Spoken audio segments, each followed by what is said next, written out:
Welcome to the R.E.A.L. podcast, where hosts Shane Kilby and Duane Murphy dive deep into the world of real estate agent life. From overcoming hurdles to celebrating success, join us as we explore the journeys of industry veterans and rookies alike. Get ready for bi-weekly episodes packed with advice, feedback, and mentorship from the best in the business. So, ladies and gentlemen, we are here today live or previously recorded for some of you guys that may listen to it, catch it, or download it at a later date. This is the R.E.A.L podcast, Real Estate Agent Life. So today we have a very special guest with us, none other than Tyler. Help me with the last name. Tyler Kabat. Kabat, okay. That's what I had, but I was like, if I roll with that, I'm going to butcher that up. Tyler Kabat, welcome, my friend. How are you? I'm doing great. Thanks for having me, guys. Let's walk into, so tell us a little bit about your backstory and how did you come about to be a part of all this real estate success and chaos? Oh my gosh. Yeah. My wife and I started buying real estate. We started with house hacking up front. So we bought a duplex. It was the first house we ever bought. We lived in the upper of an upper lower duplex. At the time, I didn't know it was called house hacking. I just thought it made sense to live in half and have our mortgage paid for. We had family living in the lower half. So they paid kind of a discounted rate, but I like to say that my mortgage payment was $150 for 4 years. So that set us up to get started in real estate. And then we just slowly started acquiring properties from there. And then kind of fast forward to where we are today, we slowly got into the short-term rental game, which is how we started building out our property management company in the short-term rental space. And that's the fast track of what happened the last 6 years. So ladies and gentlemen, when you hear this, listen to that key nugget of wisdom. House hacking.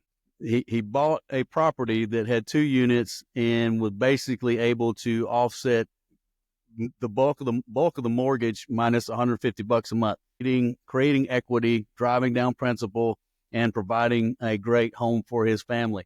And like you said, if it hadn't been, folks that were relatives of his or family or friends, then he would have probably actually even cash flowed off of that opportunity. That's pretty cool. Yeah. And to bring that experience full circle, we moved out of it after, I think, the 4th year that we were there. We lived there, I think, full 4 years. We did a cash out refinance, and the cash out refinance put, I think it was $68,000 tax-free dollars in our pocket. So in hindsight, that was the best purchase we ever made. Yeah, those are nice. Those are nice. So, Tyler, now for our listeners, so you got started with the real estate investing by doing the house hacking, doing the cash out refi. I'm assuming then rolling that into another purchase. Yep, correct. Before we jump into some of that, because that's more real estate agents need to do investing. It's scary how many real estate agents, realtors in the business, just they help investors, but they don't invest into real estate themselves. And there's a great opportunity there, not only for our realtors, but obviously just the general public, right? So now you've taken those early beginnings and rolled it into, can you give us a little bit of a snapshot of your business today? We didn't get into that at all. Doorway Travel, if I'm not mistaken, and what your business looks like today and what it is that you have going on in the real estate world. Yes, sure. Currently, so Doorway Travel is my main focus right now. It's a vacation rental property management company. So we manage 32 doors. So Airbnb, Verbo, about half of those properties, I think 18 of them are client properties. And then my wife and I own 14 doors. So we've got the 14 short-term rentals, and then we've got about a dozen long-term rentals. So I think once we hit that 12th LTR, right, to use the acronym, we started buying vacation rentals. Fell in love with the business model, and before you know it, we had 14 of those doors and started taking on clients beginning of 2023. And so right now, all of our energy and focus has been in the property management company. That's our bread and butter. Great. Now, are all the short-term rentals that you manage or own, right? Either one. Are they all here in the state of Wisconsin? Most of them are. We do have one condo in Panama City Beach, Florida, which kind of a cool story. We bought it sight unseen. We wanted to find something in Florida. Being in Wisconsin, we wanted a place that we could escape to. And we just reached out to a couple different realtors in the area, told them what our budget was. And we found a condo that is listed as a 2-bed, but someone had remodeled the inside and created a 3rd bedroom. It doesn't have egress, so we can't list it as a 3, and it doesn't appraise as a 3. But what that allowed us to do is it increased our sleeping capacity significantly. So now we can list it on Airbnb as a 3-bed, 2-bath, and it can sleep 10 guests. So it greatly increased our revenue potential with the property, and it does give us a place to go. So we owned it for about 3 months before we actually stepped foot in the place. Our realtor changed the door locks for us. He's the one that took all the photos and video.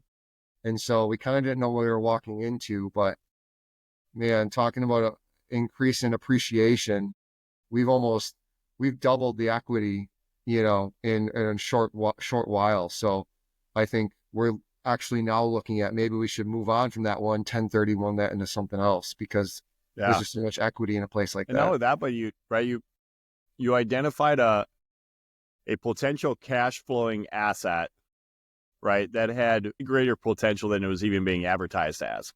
Correct. Right. I mean, there is other investors or other buyers, right, that may have been looking at that going, oh, okay, well, it's only 2-bedroom, we can only sleep 4 and maybe a pull-out couch or something, right, or a couple bunk beds, so we can only sleep 6 or 8 or whatever it may be, right, and looking at that going, I don't know if the numbers work, it's just not worth it. And you were able to take that, identify it, and say, hey, there's a way bigger opportunity than just a 2-bedroom house. Yeah, absolutely. And part of choosing that market, if other people are wondering, how do you identify a market outside of your local area, right? If you can't be there to walk the streets, how do you know where to look? And we identified a vacation market that's recession proof. So the Panama City Beach area, that's up in the Panhandle of Florida, people drive there from every state that's adjacent to Florida. So even when times are hard, you're still getting vacationers that they might just take a long weekend instead of escaping for a week. And then that market also has a rich history of having vacation rentals. So the chances of the local government stepping in and putting any kind of limitations on our ability to market or host as a short-term rental is very minimal. So it's a very safe market from that perspective. So there was a lot of factors that played into the decision to move into that market and buy the property. Nice game plan. And so a lot of times you hear outside sources talk about this is contracting, that's contracting. Of course, as real estate as a whole, we've seen some contraction in the marketplace. So with that, which we've had some short-term rentals, of course, some of those we bought a long time ago, and they cash flowed better at that point in time than long-term rental. And of course, and times changed in the past few years, and the appreciation went up so much on these properties, and the rent rate went up so much on these properties. And of course, the cost of maintaining them as well. We ended up able to flip those back to long-term rentals. So how has the market, has it caused any contraction on your STR business, or do you see it the same, or do you see it better? Yeah, so that's a really good question. What we've seen is there's less demand overall across the entire market. So travelers are traveling less, and they're doing it for shorter periods of time. So some of our properties that used to get booked for a week is now getting booked for 3 to 5 days. And then the booking time, so the time from the time of booking is made until that reservation happens, used to be 6 months. People are planning their travel 6 months out, and now that might be 6 weeks or less. So we'll be looking at our calendars for the upcoming weekend. We have a home Packer game, and there's a couple places that aren't booked. It's Wednesday. I'm not afraid of them not being booked. They're going to get booked. But instead of being booked at the beginning of the season or in the summer when the schedule dropped, it's like people are looking at their finances. They've been hit so hard by inflation recently that it's becoming more of a last second decision. So the places are still getting booked, but that lead is significantly shorter. And then I was gonna say, I want to add the 30,000 foot overview is that the properties that are, let's just say they're average looking, your average vacation rentals are not getting booked. Airbnb's algorithm has changed and they've kind of created a 2-tier system.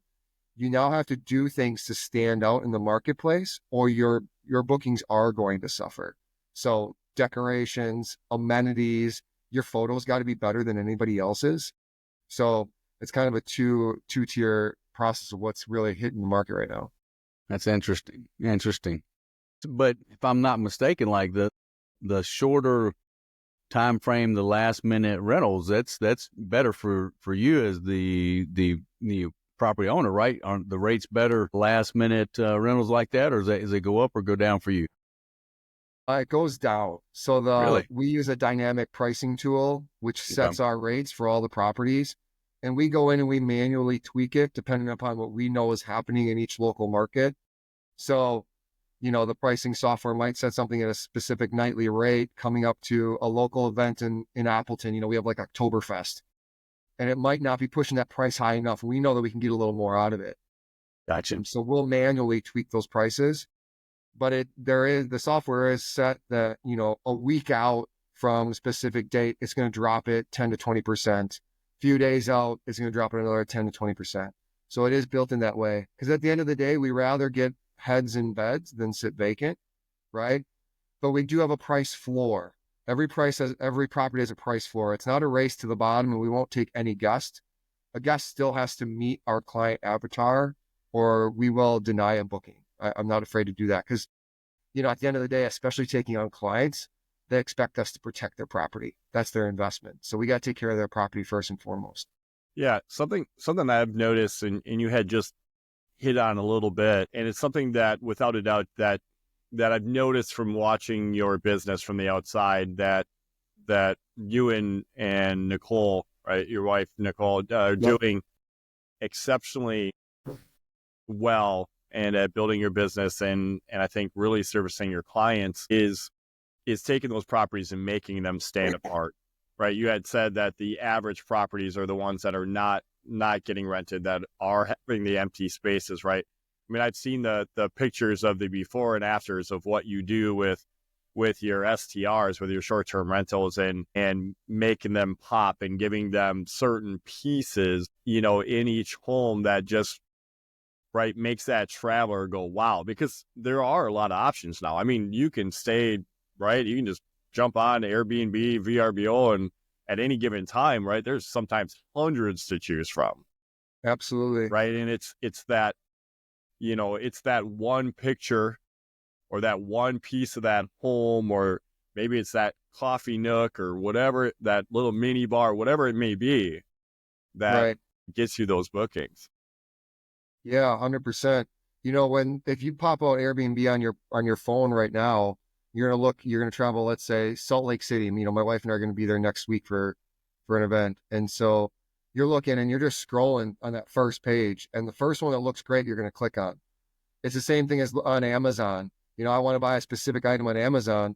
How often do you click on the second page? Arguably, maybe never. You see something that's got 4,000 reviews, it's 4.8 stars, I'm buying it right there. I'm clicking buy now. You're not clicking to the next page. So there are ways on the OTAs. So OTA stands for online travel agency. That's your Airbnb and your Vrbo, your booking.com. There are ways to get your property up to the first page. So we're constantly doing little things to tweak, to use the algorithms that the OTAs have provided to make sure that our properties are on that first page.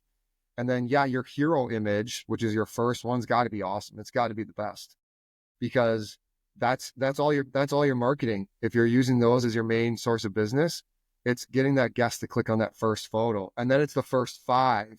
Do the rest of them look awesome to get somebody to book? So that is really important.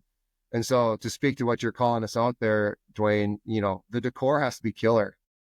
I've got a great case study. We took over a property from one of our competitors. The client wanted to make a change and they hired us, and we signed the contract with them before I'd even walked through the property because there was guests staying in the property for long term.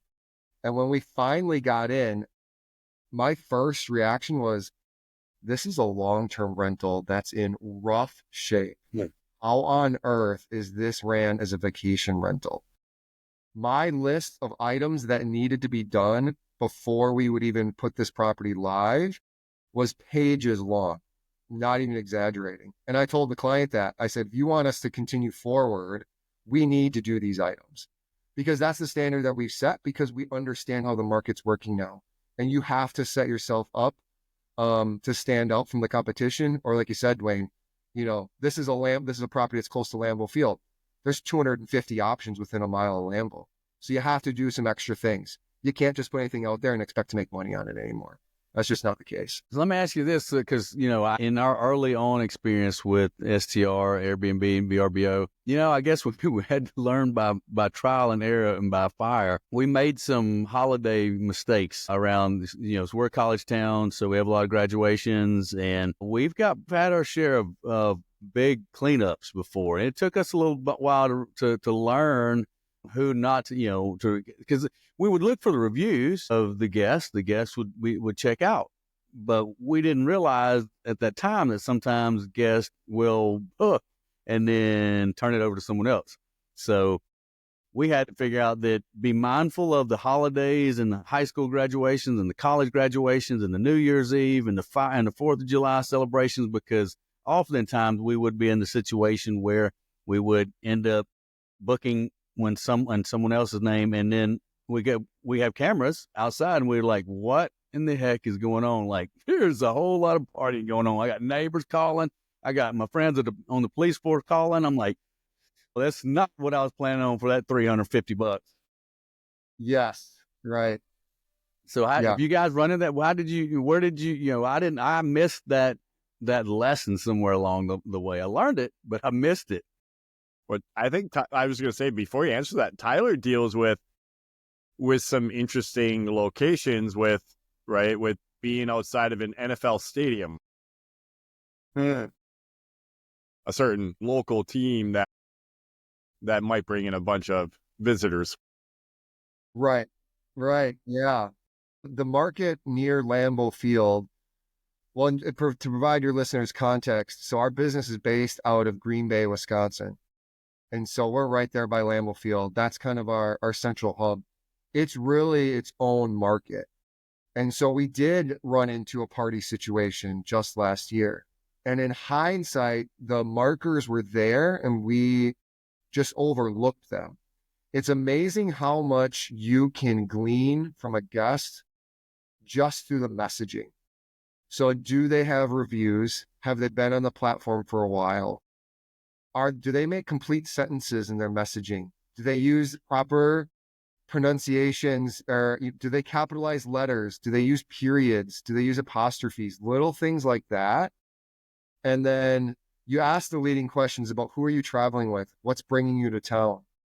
If they're doing a one-night booking on a Saturday and they've got no previous reviews, automatic no, right? No way on earth am I letting that person into the property. Yeah. And so we did deal with a party, and, in hindsight, the markers were there. They didn't have previous reviews. There's a couple guardrails you can put in place. One thing that we've implemented is if we feel like we're okay accepting the booking, even though they don't have previous reviews on the platform, we'll require a security deposit. And you tell someone they got to put $500 down and they're only paying $200 a night. You learn real fast if they had ill intentions or not. So we'll require a security deposit and we'll require a photo ID of every adult that's staying at the property. You put that out there, that catches them 95% of the time. If they're willing to put extra money down, usually they have good intentions. So that saved us a lot. Just putting that out there on the front end. And you can never be afraid to let a booking go. Yeah. I kind of alluded to that earlier. This is an investment and you've got a lot of money stuck into furnishings and decor. It's not easy to swap that couch out when you're between guests. No. You know, you don't want to have to deal with that. You know, burn holes in the rug or pissing off neighbors. Right. Last thing you need is Mary down the road complaining about the Airbnb. Now she's going to the town board and complaining. Now they're bringing down ordinances, and our entire business model's gone. Right? It's that easy. And when they bring party favors, it's not as easy to get that house turned for the next guest. It's like, man, it's been good. And my wife handled that side of that she would handle. And so naturally that runs downhill when it creates more pressure on her. So it's, I'm the end guy and the end recipient of that good time. So that's good insight. That's really good insight. So, you know, STR business hasn't been around forever. So, I mean, kind of walked into house hacking and how we got to this point. But where at in life did you decide, like, I think I want to be in, I want to be in a real estate game. Like, I want to make that my career path. I want to build an empire around real estate. Oh, wow. Yeah. Great question. I'm like probably 90% of the real estate investors out there. And I read Rich Dad, Poor Dad when I was 18, 19 years old. And at that time, I thought I wanted to get into real estate right away. I ended up going to college, I ended up going to grad school, tried pursuing a whole career in the sports industry. And I recognized real quick that you work long hours for no pay if you work in the sport industry. I was an intern, and then there's in the marketing department for an NBA franchise. There's an intern that's unpaid. Then there's an assistant making $8 an hour. The coordinator's been in his role a decade. He's still making $35K. There's a manager above him who's been in his role for a decade, and he's making $50K. And I'm thinking, I'm not going to work 20 years to hopefully make $50K. That's just not going to cut it. So once we bought our first rental, what opened the door to us to get into the STR space was that I've got kids. I have 2 little kids. And when we travel, we always like to choose an Airbnb. We want space for the kids to play. I want to be able to shut the door at night, let them be in their room. Mom and dad can have, you know, a glass of wine, hang out in the living room, watch TV, hang out, do whatever we want, and not have to worry about waking up the kids in a hotel room, right? And so we bought that first one down in Panama City Beach at the same time that we bought one local to us where we live here in Wisconsin, and kind of just jumped in and did it part-time.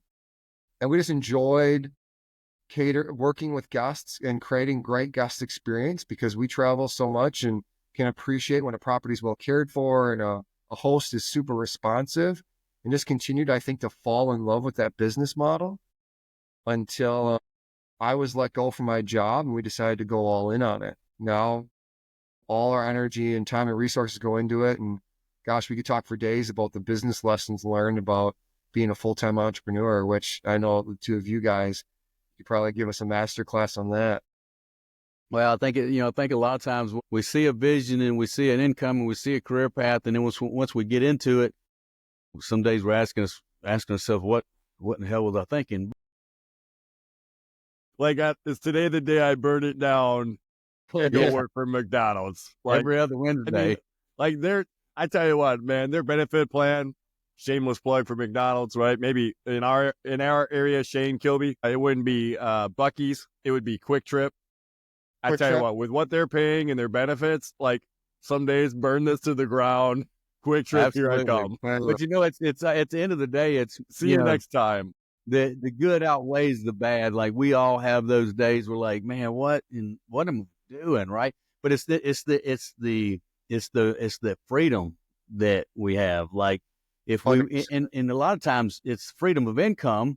But a lot of times it's the freedom to go to the T-ball game, to go to the soccer game, to go to the dance recital, to go to the, to go pick a sick child up from school, or, just the kid just doesn't feel well and they just want to snuggle. Like, those times don't last forever, right? And, you look at the rest of the world when it comes to jobs, it's like, and I've always looked at it like this. I'm not working anywhere 51 weeks a year to get 1 week, 51 to 1. I'm not going 51 weeks to get a week off. I like that 3 months on, 10 days off, like, mentality. And even and I get a lot of grief in that in my current career path. But what those people don't understand is an entrepreneur never gets a day off, ever. 365 days a year, 20 hours a day, we're thinking about business. We're thinking about, the success of the business or the instability of business or the stability of business. There's always something running up here. We're on our laptop, we're working here.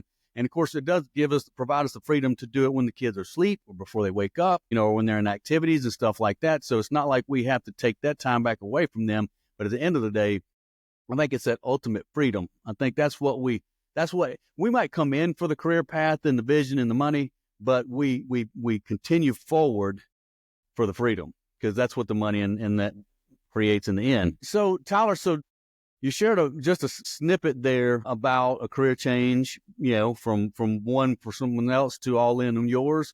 So let's take a dive down that pathway and then kind of go into what you feel like might have been your biggest failure in business. Like, I mean, to become great in any role or any leadership or any entrepreneurial path, we got to go through a lot of failure, right? So tell us a little bit about that and the career change. Yeah, sure. Well, the failure on the career change might have been believing that I could be an employee for somebody else, when I knew in the back of my mind, I wanted to be doing things my own way because I wanted the time freedom and the control and everything else that came with it. I grew up in an entrepreneur household. My dad was a contractor. And so I was putting siding on houses and framing houses from about age 13. So my dad's now passed. So if OSHA's listening, I know that it's okay. So, I grew up in that environment, and, reading Rich Dad, Poor Dad got that belief planted in my mind that I wanted the freedom that came with owning real estate. And I saw that most of the wealthy people in the world own real estate. That's one of their main vehicles. So I thought, maybe I'll work the career and I'll just do real estate on the side. And so I went from being in the construction world into the sports world. Then I got into fitness. I was a personal trainer for 4 years. And then an opportunity came up to join a wholesaling outfit. I'm doing real estate wholesaling. And so that gave me an opportunity. I'm like, all right, this will get me into real estate full time. And I'll be talking with people every day that are real estate investors. And that's when things really took off for my wife and I. That's when we started buying more properties back to back using the BRRRR method, which, if your listeners are aware, it's the buy, renovate, rent out, refinance, repeat method, right, of buying real estate, using equity. Like I used the equity from my duplex, took that cash out and put it into buying more properties. And then I think it was my boss, and I'm super grateful to my former employer. It was them that I think recognized I wasn't a great employee. I was in a sales role, and I can sell really well. I think that's a skill that I have, and I did well at it. But the back end stuff, I have a hard time listening to other people, I can serve my guests. I can serve our clients. I will bend over backwards for them. But at the end of the day, I'm still my own boss. And so You just know, it's in your blood. If you're an entrepreneur, you have a hard time being employed and following the systems and things. You're like, I don't want to do that. Why am I doing that? Don't tell me what to do, And so credit to my former employer. I think they saw that I was ready to be full-time on my own before I even did. So they helped promote you to full-time entrepreneur. 100%. It was a surprise at the time. And in hindsight, the timing was perfect. There was a period of 3 to 6 months where my wife and I were sitting at the table at midnight trying to plan out our business. And we're like, I don't know how we're going to pay our mortgage this month. We're not going to Costco for another 6 months. We're just going to get the basics. Can we move money from here or there? Or, hey, what can we throw it on Facebook Marketplace, and use that as grocery money? And that's just 2 years ago, because our portfolio wasn't large enough to sustain us. We needed more active income. And I mean, through the grace of God and working 7 days a week, sun up till well beyond sundown, just grinding and having that vision and the why driving us every day, was able to get us to a place that we could sustain and now have some successes. Long story short, I guess, to get back to your question about failure, truly don't believe that we have any real failures. We have a very objective approach to everything that happens in our lives. And that is that we either win or we learn. So we got a lot of lessons. There are a lot more lessons than there are wins. Yes. Yes. I have a whole playbook. It's a whole My library goodness. full of lessons. Yes. And I think if you can pull your emotion out of a failure, out of a lesson, and look at the lesson, to look at it objectively and identify what you need to learn from the lesson itself, that's how you grow. And that's the only way you're going to continue to move forward. And if you get bogged down and you see something as a failure, it's real easy to internalize that, and then you start to believe that you're a failure and you're going to keep tripping over your own feet. So at least if you're tripping and learning the lessons, then you're failing forward. And you just keep saying, what's the saying? The guy that has the most learning lessons or has the most failures ends up winning in the end, something like that.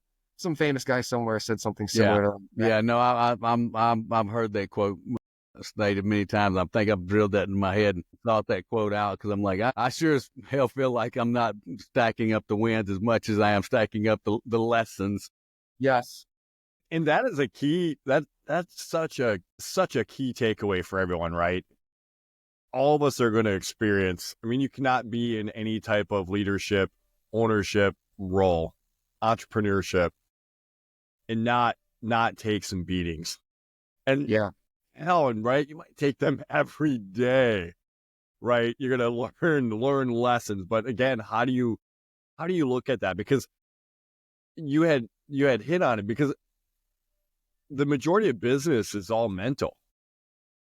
Right? Yeah. It's how do you recover? How do you use that? How do you learn from that? Use the word lesson, right? Like, what was the lesson that was trying to teach us? Mm-hmm. Right? Some great faith-based background there of what was that lesson that he was trying to teach us. And that is so huge, because if you look at it differently, as most would, right, that it's, oh, that was a loss, or I fail, or I suck, or whatever it may be, right? You start imprinting that into your mind. You start imprinting that into your subconscious and into your actions and into your thoughts and your spoken word, and all of a sudden there you are, rather than manifesting, what was that lesson, and then manifesting again, taking that lesson and turning it into a success. So that is huge and powerful.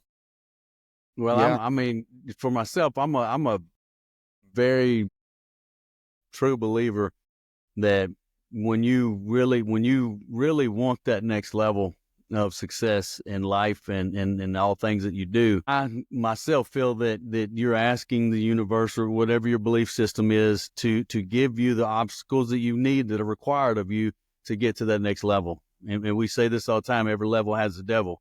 So it's not like when we get to this next level, it's like we got to be prepared. We can't go, we're not ready from this level to that level. The idea of being at that level, I want the fringe benefits that level brings.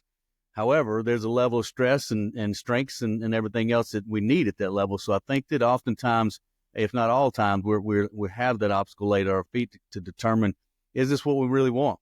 Are we willing to go through this obstacle and learn those lessons in order to capitalize at that next level? Really, I just think that's what it is for myself anyway. Yeah, without doubt. I couldn't agree more, right? Wasn't it Alex Hormozy had talked about this recently, if let's say, I'm a Christian man, so I use God, and if you ask God, hey, I want to be patient, patience a virtue I want to have. Well, that means that you're probably going to have a lot of lessons where you got to learn true patience, right?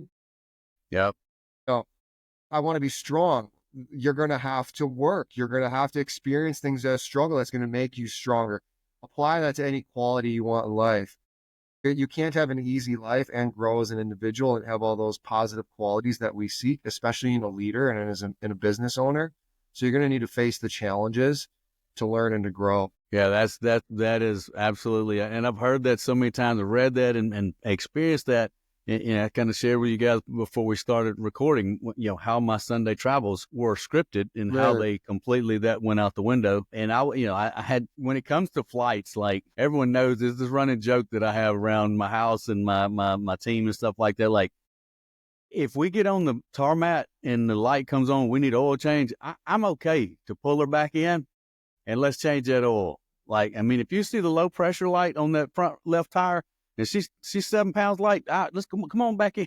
We'll roll on back in here. I get off here, go get me some Starbucks. I'll read a book, work on the computer. You go ahead and get that tire changed if that's what you need to do, because I'm a firm believer that everything happens for a reason. And our delay, whatever created that delay from the beginning, it was always going to be there since the beginning of time. I feel like that inconvenience was going to be there. And when I'm sitting in Las Vegas at the airport with no entertainment, but the terminal that I was in, no outside entertainment or anything, I'm like, I had a lot of stuff to do. Duane, you know how things pile up when we're trying to take leadership to another level. We put a lot of things on the back burner temporarily. And I had fires. The fires.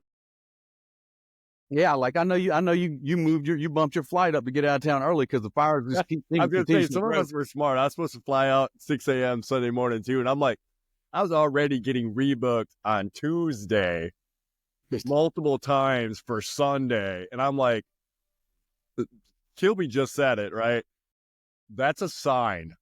Yes. And I was like, and all of a sudden, like, they sent me another, just so you know, like there might be another rebooking. Don't worry about it. We'll get you rebooked. And I'm like, no, okay. Not the third sign. Yeah. It's one that smacks you really hard. And you're like, I'm like, I'm going to jump on the computer right now. I'm going to see what's going on in town on Saturday. And I'm just going to move up my flight a day. And I had a couple of delays getting back too. And I'm like, boy, if this was Sunday, it'd have been a mess. It'd have been Monday before back. And it's right. Sometimes it's like identifying those signs. And then not only that, but as a, it's as an easy of a thing as rebooking a flight maybe, or is not, right? It's as leaders, right? As owners, entrepreneurs, it's taking that action, right? It's going, ooh, I see this, or I'm seeing this sign, I'm seeing that sign, I'm seeing this trend, and now I need to take action, and get ahead of it, when you can. Yeah, it's Tyler, question that I've got for you. So you had mentioned, you had read the book, phenomenal book. Everybody should read it. Rich Dad, Poor Dad. Like that should be mandatory reading in school. Like get rid of a textbook and have our kids read Rich Dad, Poor Dad. Like, please, teach an entire subject on it. Other than that book, who would you say, or what would you say has been your greatest influence in life and business for you personally? Yeah. I give a lot of credit to my father, teaching me how to be a man, how to respect others, how to communicate with others. I watched him communicate with his clients on a regular basis. Ever since I was young, he'd always take me with on appointments, whether it was during the week or on the weekend. And so I saw how, you always stand up tall and shake a man's hand, how to communicate, how to treat people with empathy and with respect. So that, I think, set me up well for my career in sales. And then being a business owner, understanding how to connect with, communicate with people, has really set us up for success and for continued growth. I'd give a lot of credit there for sure. That's awesome.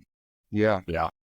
And then on a personal side, I started this kind of personal growth journey when I was working for some construction company. They did like steel bolted tanks. It's not exciting at all. It was the first job I took when I came back from living out of state. And the guy had a closet full of Tony Robbins DVDs and CDs. Like, he must have owned every Tony Robbins CD that, this CD is, going back 20 years here. But I started listening to him every day on my drive.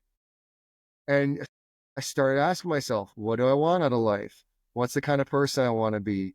What are some areas that I want to grow in?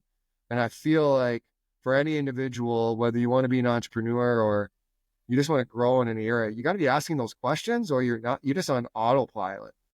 What are you doing 9 to 5? You're doing the same thing 7 days a week, and it just repeats. You live in the same 6 months over and over again if you don't pause and start asking yourself what you want out of life.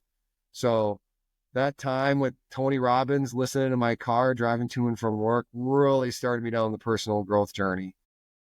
If it wasn't for that, I never would have, I think, taken action to buy real estate, believing that I'm worth it. A lot of self-belief, like you said, Duane, it's so much in your head as an entrepreneur. You can take it one or two ways at any given moment. If you believe you're worth it, and if you believe you can do it, as simple as that sounds, you've got to have that belief or you're not going to get anywhere, at least in my experience.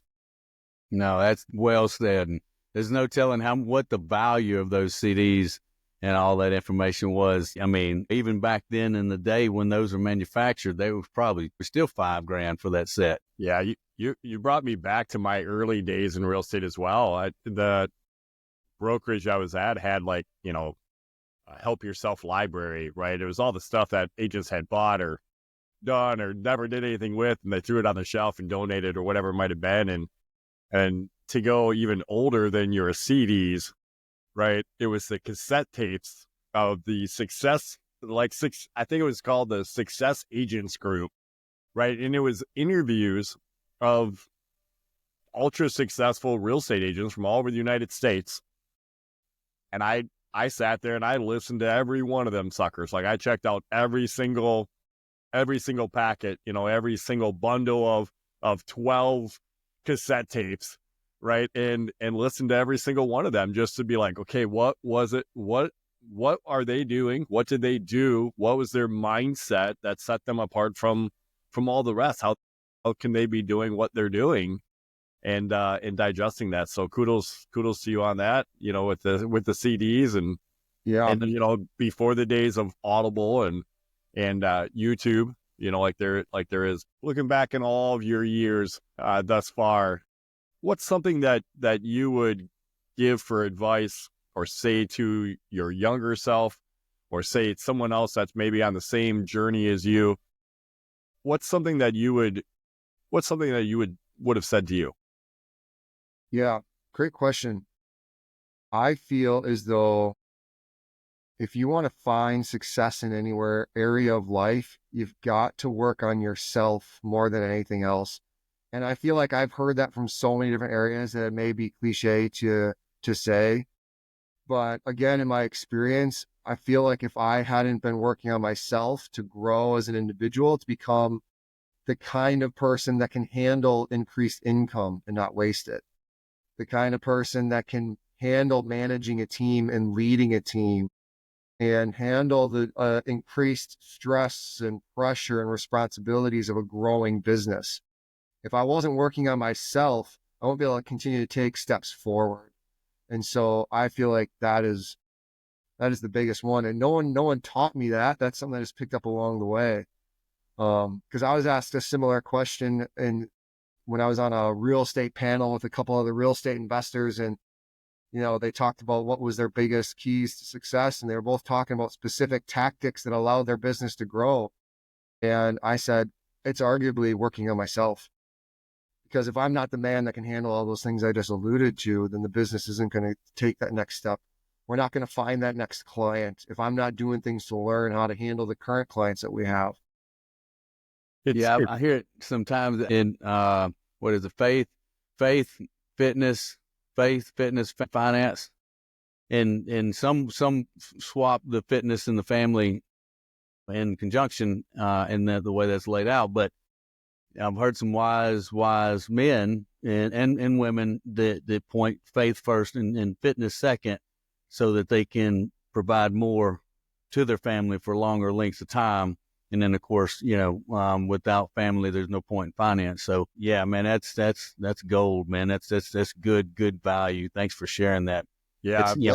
I was going to say, I've heard it, when you were speaking that advice, right? I had a quote or something that comes with that, right? They always say, fill your own cup first. Yeah. right? So, because you can't fill others' cups, right? You can't pour into others if you don't pour into yourself. And rather than looking at that as, well, I'm being selfish, or I'm, it's about me, no, it's you're filling your cup so you can pour into others.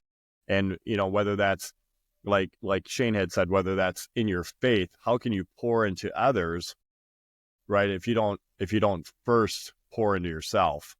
And, and it's the same way, right? The fitness, how can you expect somebody else to be fit? How can you expect someone else to be fit in great shape if you yourself are not? If you are not living that, how can you tell someone else to? Mm-hmm. Right? And right, family, right? You're right. If you are not being that role model of what, right, of what a husband should be, or you're not leading that role model of what a dad should be, right? It doesn't mean perfect, right? Best to your ability, but if you're not being that, right, how can you teach someone else? So that's huge. I have one random question off the script a little bit, because I know you talked about, right, pouring into others and filling your cup and knowledge and just gaining all that, and listening to Tony Robbins CDs. So I'm going to go out on a limb and guess that you probably either have an Audible subscription or a few books that you are digesting. What is one book right now that is on your top playlist on Audible, or the book that's in your hand on a regular basis lately that you are digesting? I am currently reading Dan Martell's Buy Back Your Time.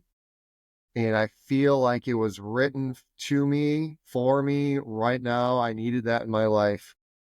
There it is. Oh my gosh. If I was in my office and not in the podcast room, I'd be able to reach back and do that same thing. But so Dan Martell, Buy Back Your Time. I mean, Dan Martell, I think, is just on fire. He's getting interviewed all over the world. And this book was written for entrepreneurs. I think any entrepreneur that's, no matter where you are in that journey, whether you got one employee or 500, I think the book applies. And gosh, is that good.